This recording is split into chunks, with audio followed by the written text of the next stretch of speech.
গতকালকে বিভিন্ন জায়গায় ভোট ছাপানোর চেষ্টা হয়েছে দুপুরের পর, রেজাল্ট আটকে রাখার চেষ্টা হয়েছে। এমনকি আমি নিজে গিয়ে উচালিয়াপাড়া কেন্দ্রে আমাকে খেজুর গাছের কর্মীদের সাথে আমি মারামারি করেছি, আমি নিজে মারামারি করেছি।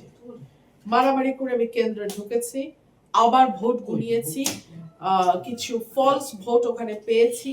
সো এগুলো সবই চ্যালেঞ্জ। আমার মানুষের কাছে ঋণ অনেক বেড়ে গেছে, আমাকে এই ঋণটা পরিশোধ করতে হবে। তাদের ভালোবাসার ঋণ, আমার প্রতি তাদের বিশ্বাসের ঋণ, আমার প্রতি তাদের আস্থার ঋণ, এই ঋণটা আমাকে পরিশোধ করতে হবে। পড়বো না কারোর প্রলোভনে, ভোট দিব নিজের ডিসিশনে। ক্লিয়ার আপ হাতে হয়ে যাও ফুরফুরে ভোটার। জার্নিটা কঠিন ছিল নিশ্চয়ই, তবে আমার চেয়েও কঠিন ছিল আমার নেতা কর্মীদের।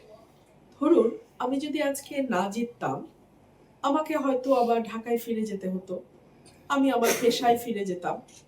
কিন্তু আমার এই যে এতগুলো কর্মী আপনি দেখতে পাচ্ছেন, সবাই বহিষ্কার হয়ে গেছে। এই 17টা বছর তারা এত শ্রম দিয়েছে, এত কষ্ট করেছে, ঘরে ঘুমাতে পারে নাই। কত কত কর্মী আমার বহিষ্কার হয়ে গেছে, তারা তো কেউ কোনো কষ্ট রাখে নাই মনে। সবাই খুশি, সবাই খুশি, সবাই বলতেছে আলহামদুলিল্লাহ।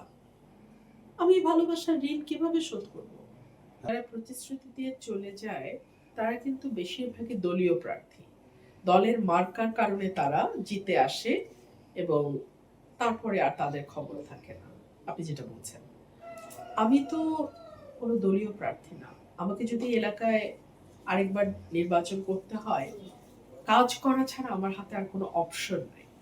ধরুন আমি যদি কমিটমেন্টের কথা, ডেডিকেশনের কথা, অনেস্টির কথা বাদও দেই, আমি যদি কাজ না করি এটা তো আমার নিজের জন্য ক্ষতিকর।